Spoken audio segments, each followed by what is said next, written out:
প্রচণ্ড গরমে গাছের হাওয়া যেন অনেকটা বেশি আরামদায়ক। এই সময় গাছের তলায় বসে যে আরামটা পাওয়া যায় সেটা অন্য কোথায় পাওয়া যায় না। কাকা শ্বশুরের বাড়িতে নিমন্ত্রণ খেতে গিয়ে ছাদে রান্না করছিল আমার ননদ, এবং এখানে ছাদের মধ্যে খুব সুন্দর রান্নার ব্যবস্থা করা রয়েছে।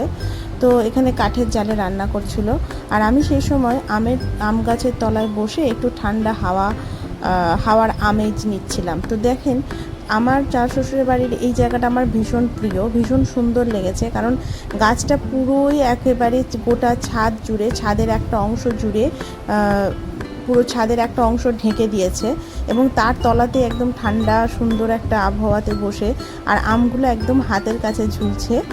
তো দিনটা বেশ ভালো লেগেছিল আমার।